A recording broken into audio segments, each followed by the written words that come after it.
Good afternoon, students. Today I will discuss with you Ambedkar's political idea.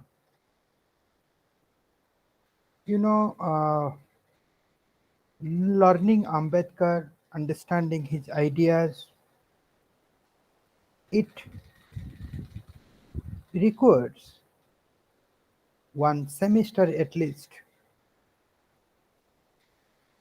It is difficult to present Ambedkar's political idea in one or two or three classes. Very difficult.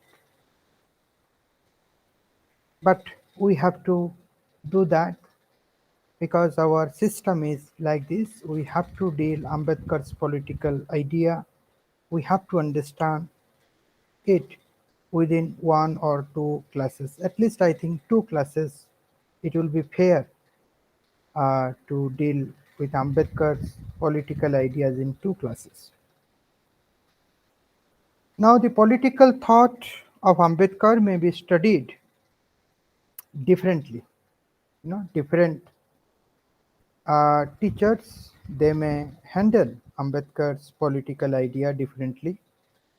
But I will deal with Ambedkar's political idea, by explaining his position on four or six lines, right? And what are those six lines through which we can get a overview of Ambedkar's political idea? The first line is the caste and untouchability in the Hindu society. Now, caste is not social. Caste has become more political than social in the context of Ambedkar. The second line is the annihilation of the caste, a book that has been written by Ambedkar. And in the third line, Gandhi Ambedkar debate Pune Pact. If one will understand the self-purification and self-respect, the debate between the self-purification and self-respect, one has to go through Gandhi Ambedkar debate. This is the third line through which one can get a sense of Ambedkar's political ideas or political thought. Then one has to understand the rights of people given by the Ambedkar. The fifth line is the constitutional democracy. What is his position on constitutional democracy? And the sixth is the social justice. How Ambedkar's political thought has the contributed to social justice movement. So before I go through all these six lines to understand Ambedkar's political thought, it is very important to understand the uniqueness of Ambedkar. There are several, Indian political thinkers, but Ambedkar is very unique. And why he is very unique? Now, there are variety of reasons. There are mainly three reasons why Ambedkar is unique among his contemporaries. Now, Ambedkar is an untouchable in that time and society. We need to understand what is the nature of that time and society. The time and the society in which Ambedkar lived, there you will find living a ordinary respectful life for an untouchable. It was extremely difficult. There was hostile and degrading attitude of upper caste people towards untouchable. Now, in that time and society, Ambedkar was able to fight the massive social disabilities by formidable courage and never say die attitude to life. He has struggled He has gone to Western countries to complete his PhD degree. He became the law minister. He went against the caste at that time and society going against the caste for untouchabilities, or it was not so easy. So Ambedkar had a tremendous courage and he has a never say die attitude to life. Ultimately, he became an eminent constitutionalist, a distinguished parliamentarian, a distinguished scholar, a jurist, and above all, Ambedkar became the crusader of depressed class. I always tell to my students to become Ambedkar is very difficult, but to become an Ambedkarite is very easy. So choice is yours whether you will adopt the approach of Ambedkar to understand the social realities or you want to worship Ambedkar for your own purpose. It's up to you. Now, Ambedkar, he was not an Ambedkarite. Like the Marx himself said that I am not a Marxist. Gandhi would have rejected the Gandhians of today. So there is a debate whether if Ambedkar would have been alive, would Ambedkar have accepted what Ambedkarites are doing today or the way they are taking the social justice movement, whether Ambedkar would have approved it or not. So this is the first reason why Ambedkar is very unique among galaxy of thinkers of modern India. And the second reason is that Ambedkar reinvented the entire notion of anti-untouchability and social reform. Now, before Ambedkar also, anti-untouchability movement, social reform were taking place. But the movement of anti-untouchability and the kind of social reform Ambedkar did, this was towards securing a dignified and respectful place in Indian society. So that's why Ambedkar reinvented the anti-untouchability movement and social reform movement. And his reinvention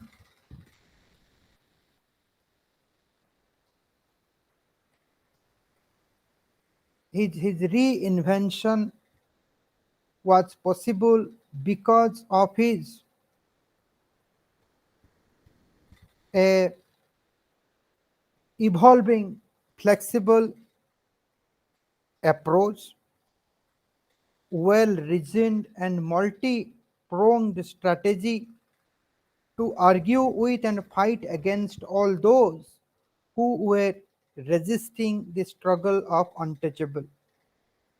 So his reinvention of anti-untouchability and social reform movement, it was done through a approach, and that approach was very much flexible. It was based on well reason. There was multi pronged strategy to argue with and fight against all those who were resisting the struggle of untouchable. So the second reason why Ambedkar is unique, it is because of his strategy of anti-untouchability movement and social reform movement. And the third reason why Ambedkar is unique among his contemporaries, it is because Ambedkar reconceptualized the whole notion of emancipation of untouchable in India by broadening the horizons of the concept of emancipation to include within its ambit certain other critical aspects of empowerment, such as appropriate representation of untouchables in the political bodies and government service in order to afford an irreversible position to untouchable in the socio-political dispensation of the country. And before him, the idea of emancipation was confined to the domain of socio-religious reform, that is, removing the untouchability. Now, this is the third reason why Ambedkar is unique. The you know notion of emancipation, it was there before Ambedkar. So before Ambedkar emerged as a political leader, this emancipation, it was confined to the domain of socio-religious reform.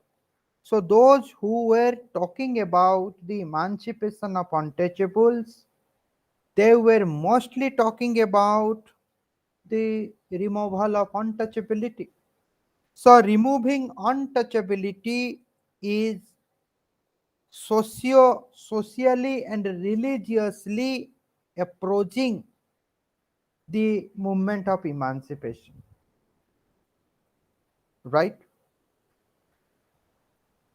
But Ambedkar, he attached a political dimension to it. He added a political dimension to the notion of emancipation of untouchable, right? What does it mean by political? What is that political dimension? Now, that political dimension is that he wanted a appropriate representation of untouchables in political bodies and services, right? And Ambedkar provided this political dimension to this notion of emancipation. It will ultimately contribute to the to their social positioning as well. So before it, the nature of emancipation was mostly socio-religious in nature, and Ambedkar attached a political dimension to it. Ambedkar started talking about the representation of untouchables in political bodies and government services. So these are the three reasons why Ambedkar is unique among the galaxy of thinkers in modern India in his own time. Now, all these factors makes political thought of Ambedkar quite interesting. Right. So, as I said, the political thoughts of Ambedkar can be studied through 6 lines. So, the first line is the caste and untouchability on Hindu society. How Ambedkar dealt with the question of caste and untouchability and the question of Hindu society. Now, if you see the thought process of Ambedkar, you will find his thought process basically, uh, you know, around the understanding of the dynamics of the caste system in India, and his waging of tireless crusade against the curse of untouchability. If you see the life of Ambedkar, you will find In whole of his life, Ambedkar fought against caste and he fought against the untouchability. In 1917, Ambedkar wrote his first essay on the subject caste, quote and unquote, caste in India, their mechanism, genesis, and development, where he analyzed the dynamic of the caste system. Now, at the outset, he noted that Hindu society composed of classes based on four varnas, and the fundamental characteristic of this system was the scope for graduation of an individual from one particular class to the other, provided he earned the essential qualities of that class. And such a subdivision of society appeared natural given to the diversity in the inner capabilities of the individual. So he found that in the beginning, Hindu societies was composed of classes based on varna. There were four varna. All these varnas were having some kind of gunas, some kind of essential qualities, right? And the society was having the scope for a graduation of an individual from one particular class to the another. Here, graduation means mobility. If a person in one class achieves the essential qualities of the other class, then that individual was promoted or that individual was situated in the other class, not in the class where he was born. So basically, it was all about the essential qualities. If individuals was having the essential qualities of a particular class, then he was promoted, or if the individual is born in a higher class, he was given lower class according to his qualities. But gradually, this mobility, this subdivision started losing their open door character of the class system and became a self-closed unit called caste. So, as long as the Varna system was the basis of the class, Hindu society was having a open door character. But gradually, this open door character of Hindu society closed its door and it became, or or we can say that the open door character of the class system became self-closed unit called the caste. Now it is the due course of time the people were guided by their caste, and here in the caste there is no mobility. If you are born in a particular caste, whether you are having those essential qualities or not, but you will remain as a Brahmin. If you are born in a Sudra family, even if you are having the qualities of a Brahmana, you will not be considered as a Brahmana. So this is a self-closed unit called caste. The beginning in this regard seems to have been made by the priestly class at some point of time in the history. Now, who closed this open door character of the Hindu system? Now, it seems the priest class, they have done it, right? Now, the question is, were they compelled to close their doors and become endogamous, or did they close on their own accord? Right? So let me take 2 minutes break, then I'm coming back.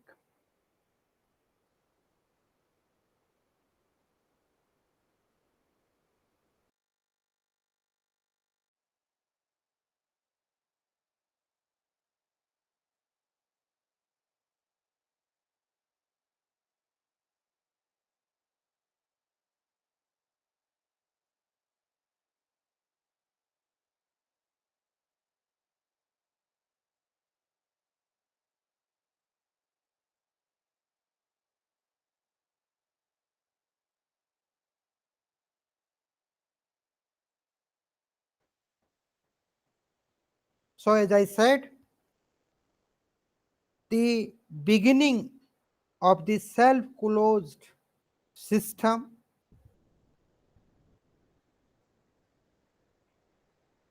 seems to have been made by the priestly class at some point of time in the history.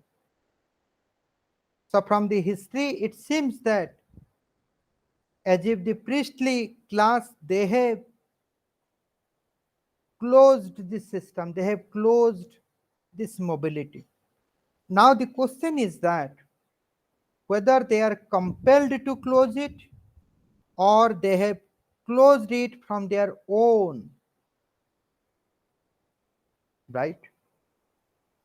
That means how to understand it. Suppose there are two Brahmins. Either the Brahmin himself closed the system, or the Brahmin is compelled to close the system because the other Brahmin has closed it. Now once either I am not talking with you, or I am forced that I cannot talk with you because you are not talking with me. So these are the two situations. The answer is that both are the right answers. Now some closed the door, some Brahmins they closed the door, and others found it closed against them. Right? Hence, endogamy emerged to be the mainstay of the caste system. Right? It's not that all Brahmin they close the system. Some Brahmins have closed the system and others found it closed against them. Now in his book Who Were Sudras, Ambedkar tried to understand the Vedic justification of the caste system by precisely analyzing the Rig Veda. The Rig Veda explains the origin of the caste system from a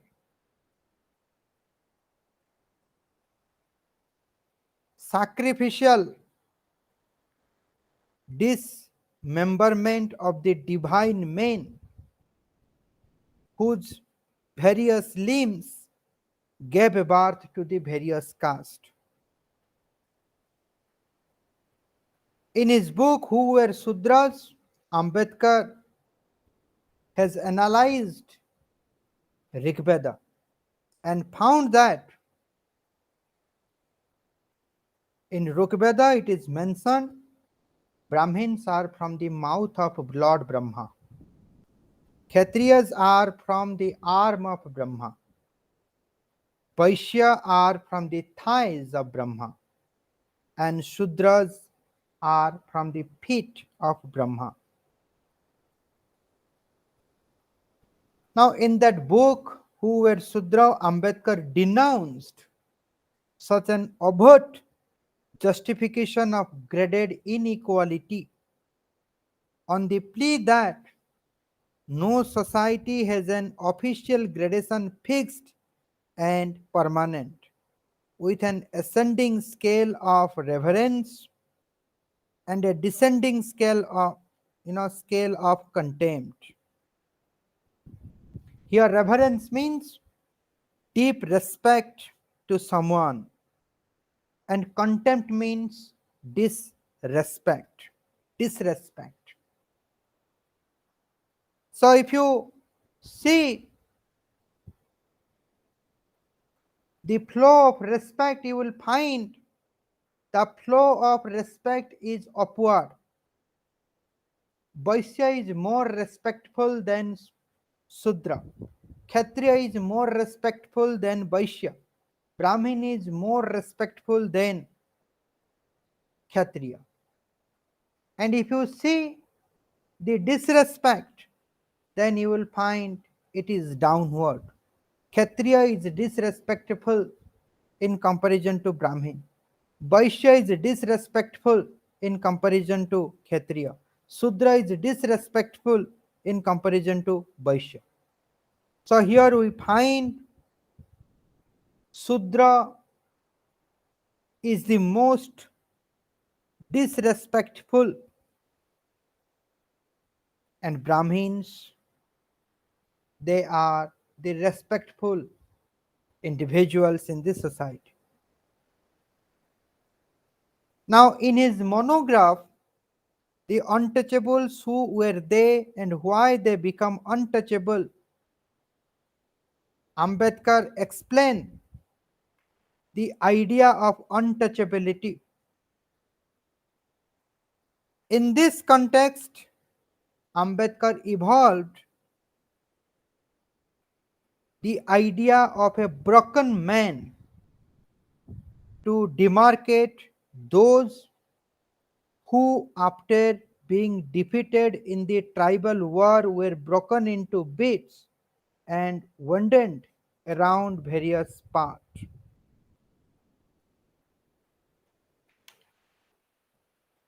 of the land. And such broken in India over the years became the follower of Buddhism. Under the pressure of Brahmins, the majority people returned to the fold of Hinduism, and the broken men remained the follower of Buddhism, thereby coming into direct retaliatory ploys of Brahmins. Untouchable regarded the Brahmins as the inauspicious. I'm repeating. Untouchable regarded Brahmin as inauspicious. Don't employ them in their priest. Don't even allow them to enter into their quarters. The broken men hated Brahmins because Brahmins were the enemy of Buddhism. Now, this is an important text. I want my students to go through the monograph, The Untouchables monograph by Ambedkar, The Untouchables, Who Were They and Why They Become Untouchable. Now, in that monograph, Ambedkar has explained the idea of untouchable. Oh, who is that untouchable? Now, in that monograph, Ambedkar has evolved the idea of a broken man, right? The broken man, the idea of a broken man to demarcate those who, after being defeated in the tribal war, broken into bits. That means there was a war. The war was between,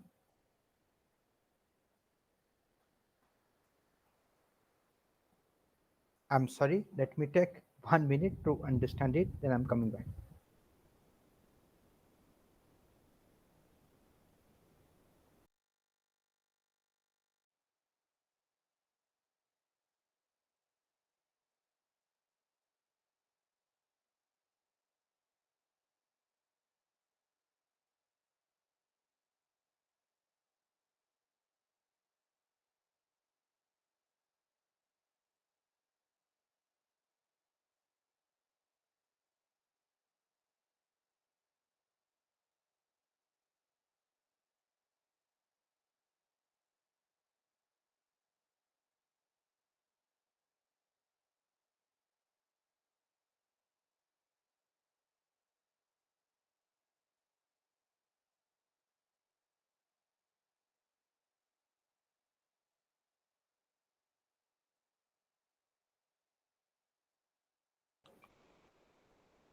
Now, welcome back. Maybe, in that monograph, Ambedkar understand that there was a tribal war. In tribal war means the war between the Sudra and the tribe, and in that war, Sudra got defeated, and the Sudra they broken into bits, wandered around various parts of India, and over the years, some of the you know Sudra they became the follower of Buddhism, and under the pressure of Brahmins, some of the Sudra returned to the fold of Hinduism. Right? So, so those who returned to the fold of Hinduism,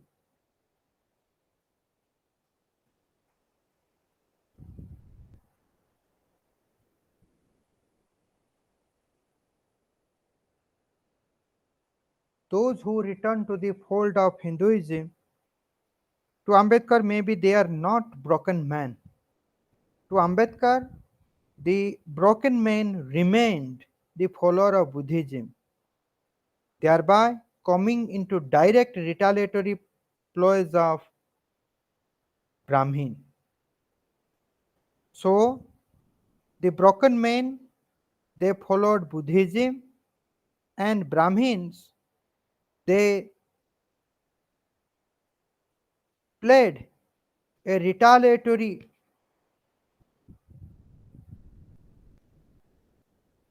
I mean, they saw a retaliatory, Brahmins showed a retaliatory attitude towards those broken men, I mean, those who were the followers of Buddhism. On the other hand, untouchables regarded Brahmins as inauspicious and don't employ them in their as their priest, don't even allow them to enter into their quarters. The broken men hated the Brahmins because Brahmins were enemies of Buddhism. Now, maybe in that monograph, Ambedkar has described the feeling of untouchables towards the Brahmins, right? Since Brahmins were enemies of Buddhism and most of the broken men, they were the follower of Buddhism. Hence, the broken men were having negative attitudes towards the Brahmin. The untouchables regarded Brahmins as inauspicious, don't employ them as their priest, do not even allow them to enter into their quarters. The broken man hated the Brahmins because Brahmins were the enemies of Buddhism. Now, the animosity was further magnified by the utter, utter contrast in their food habits. While Brahmins regarded cow as a sacred animal, the broken men continued to eat beef. Right. So here in that monograph, Ambedkar has explained the concept of untouchables, right? Broken men. And the untouchables and broken men, they are the part of, or they are the follower of Buddhism. These untouchables and the broken men, they had a negative attitude towards the Brahmin. They were different from the Brahmins. And those who returned to the fold of Hinduism after, there was a tribal war, as I said. In that war,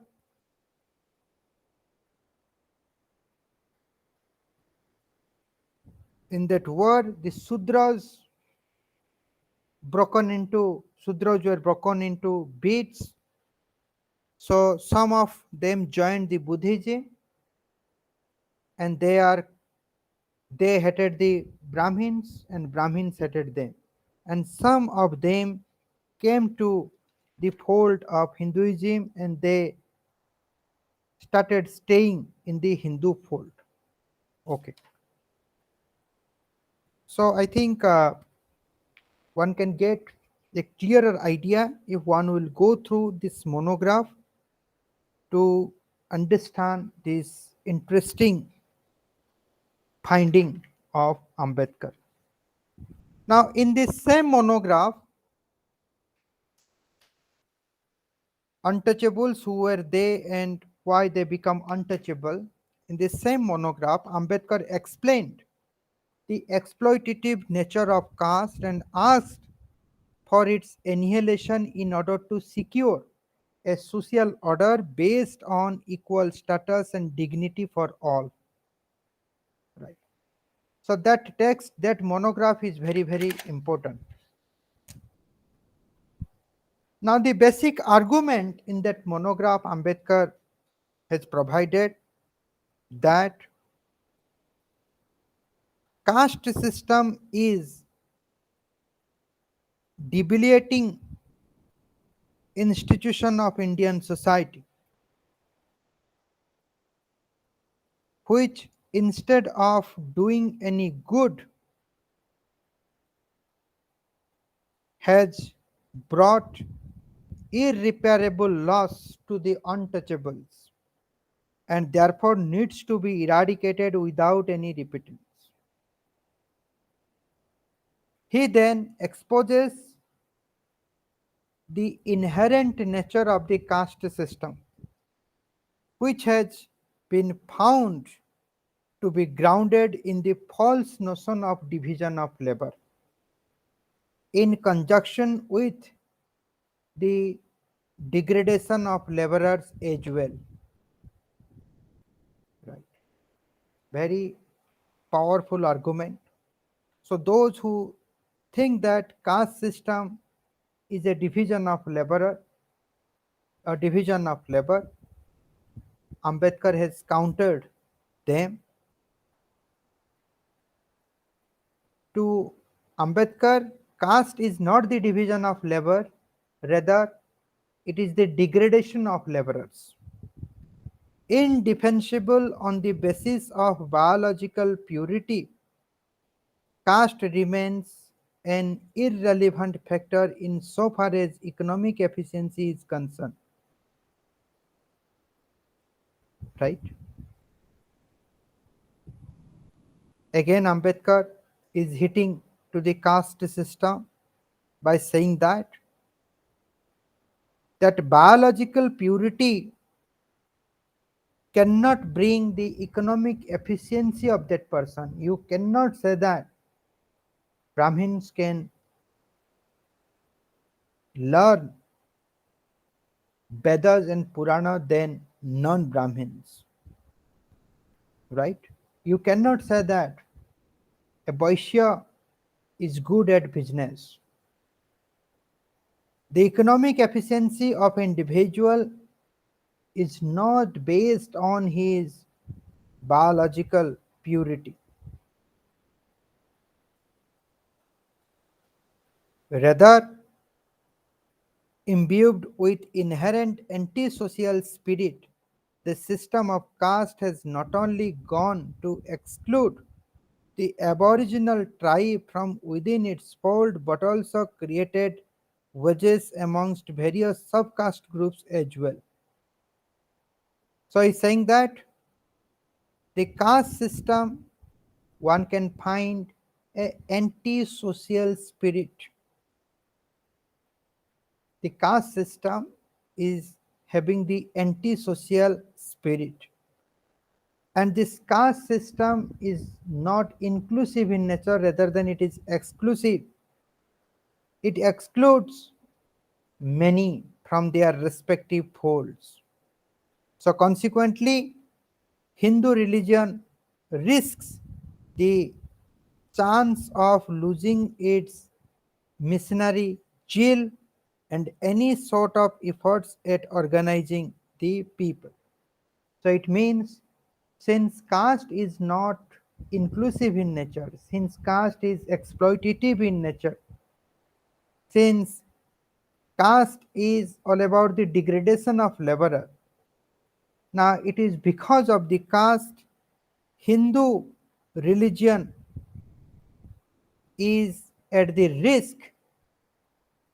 People were not attracted by the Hindu religion. Gradually, Hindu religion is losing its own people. Its own people are converting to different non-Hindu religion. Thus, to Ambedkar, caste system has been found to be a bolt on Hindu religion, and instead of acting as a fulcrum to hold it in the height of spirit and impeccable impeccable ethics. So Ambedkar is saying Hinduism is danger because of the caste system, right? So caste system should not be base of Hindu religion, and Hindu religion should not move around the caste system. Now Ambedkar argues that in that monograph, the effect of caste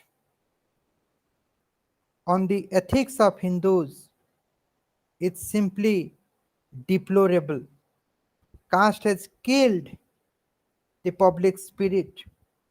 Caste has destroyed the sense of public charity. Caste has made public opinion impossible. A Hindu public life is the caste. His responsibility is only to his caste. His loyalty is restricted only to his caste. Virtue has become caste ridden. Morality has become caste bound. There is no sympathy to the deserving. There is no appreciation of the meritorious. There is no charity to the need. Suffering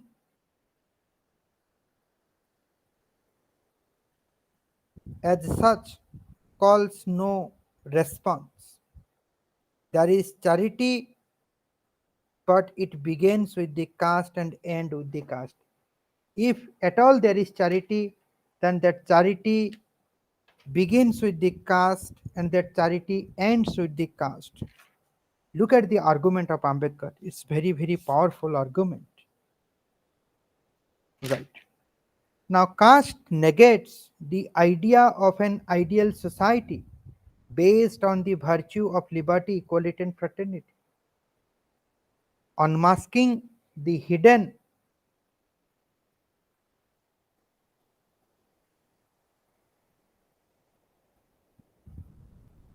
unmasking the hidden motivation behind the idea of Chaturvarnya system. Ambedkar argues that it appears to be impracticable and harmful. It is surrounded by a number of difficulties like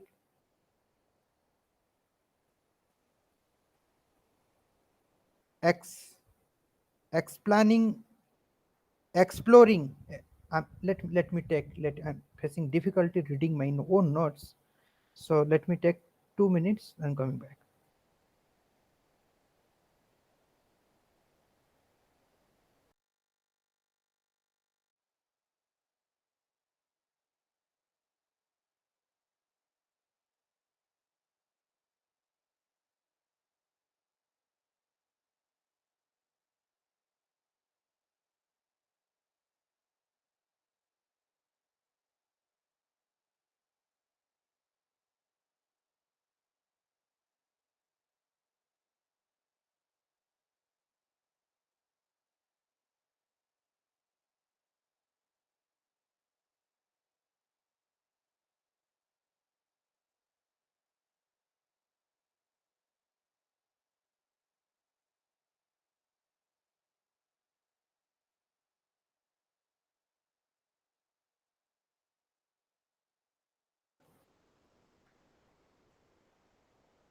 Okay, welcome back. So, unmasking the hidden motivation behind the idea of Chaturvarna system, Ambedkar argues that it appears to be impracticable and harmful, right? Now, caste system is surrounded by a number of difficulties, like exploring and establishing the basic difference between the caste and the principles underlying the varna, ignoring the uniqueness of every individual, negating the idea of equality, finally ignoring the position of women, hence it is bound to be vicious, right? So these are the problem of caste system. In caste system, right, difference between the caste and the underlying varna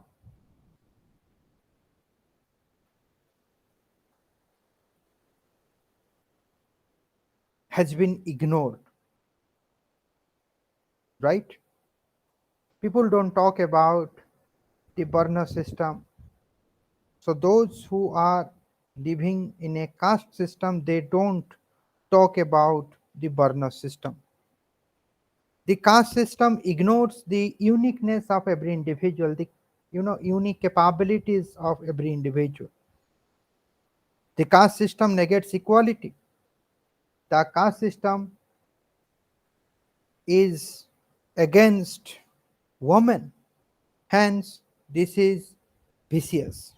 Now, after exposing the inherent fallacies of the caste system and Chaturvarna, Ambedkar exhorts to go for transforming the Hindu social order. So, after examining the Hindu social order, after examining the caste system, after exposing the inherent fallacies of caste system, Ambedkar went for transforming the Hindu social order. And for Ambedkar, transforming social order demands intermarriage, not the interdining or abolishing untouchability. Right. Now it is through intermarriage only, intercaste marriage, the transformation of the social order is possible. Simply abolishing untouchability or having interdining, it may not work. Now, fusion of blood can alone create the feeling of being kin and kin, and unless this feeling of kinship becomes permanent, the separatist feeling, feeling of being,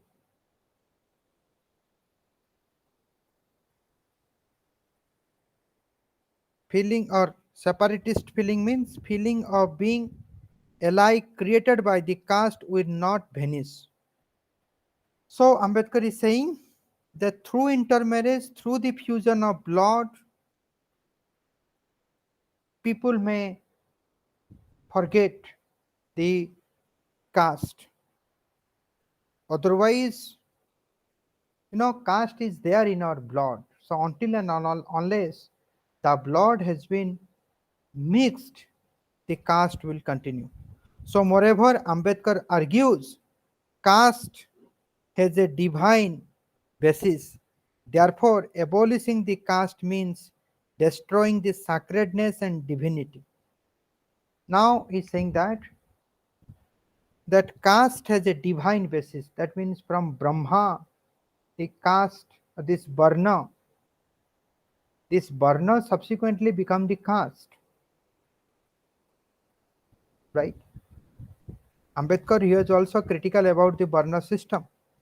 So Ambedkar argued that caste has a divine basis. Therefore, abolishing the caste means destroying the sacredness and divinity.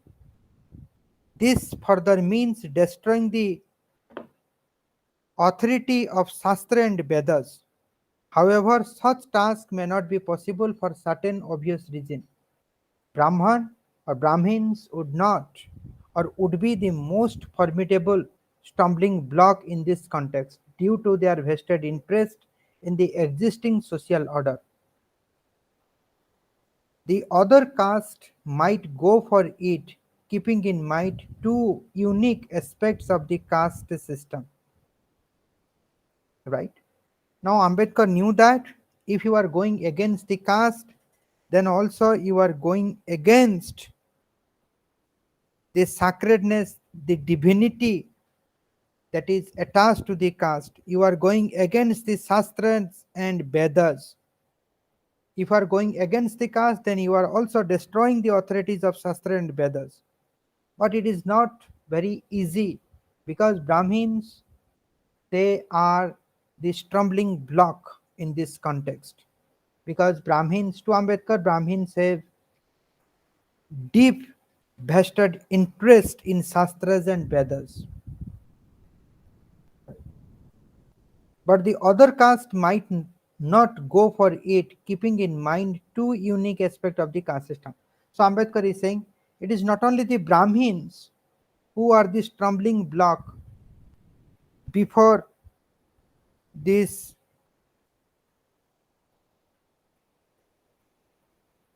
social reformation. The other caste, other than the Brahmins, they may not also go for this social reformation. They may not go against the caste. They may not go against the Shastra and Vedas. And there are two,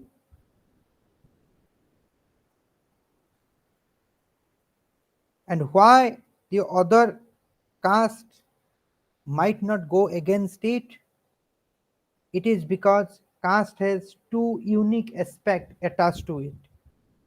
First, caste divides men into separate communities and it places communities in a graded order and teach caste and sorry and each caste takes pride being above other caste. So it is the graded inequality.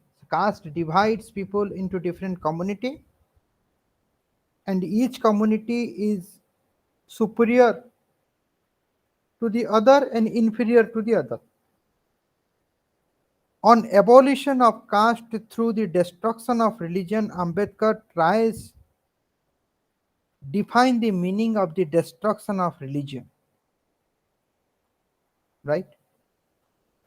So when Ambedkar said that abolition of caste through the destruction of religion, there he meant what he meant by the destruction of religion. Now to him there is difference between the notion of rules and principles of religion. Now rules of religion means practical regulation which justify the exploitative character of the caste system. And principles of religion, in bracket we understand the intellectual norms, which provides an egalitarian religious order in society. So destruction of religion means destroying the rules of religion but not the principles of religion. By annihilating caste, Ambedkar still reposed his faith in the reformability of Hindu society. So many things, you know.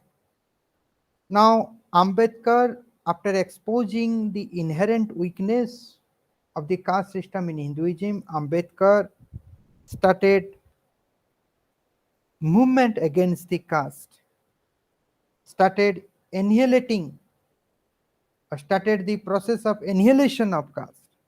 And he found that this annihilation of caste is possible only by destroying the sacredness and divinity attached to the caste system, and this sacredness and divinity has been from the Shastra and Vedas.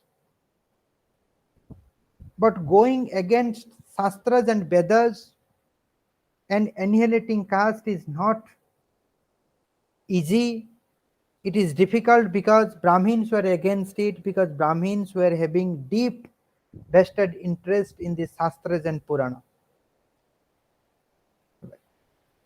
And secondly, it is because of the graded inequality system of caste system. The other caste might not go against it, right?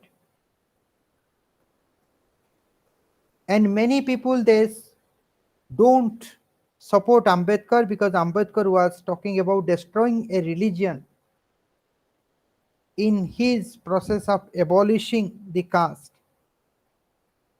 Now, Ambedkar defined what he meant by the destruction of religion. Ambedkar defined there is difference between the rules of religion and principles of religion. The rules of religion means the practical regulation which justify. The rules of religion justify the exploitative character of the caste system. The procedures.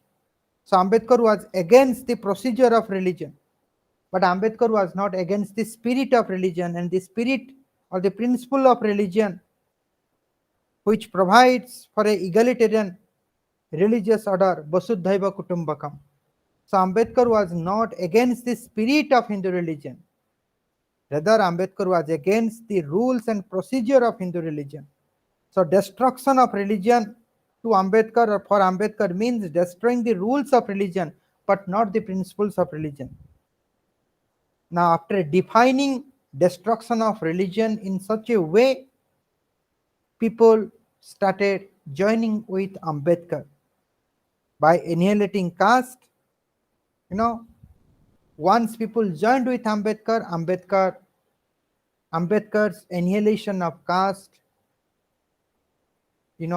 started taking this speed.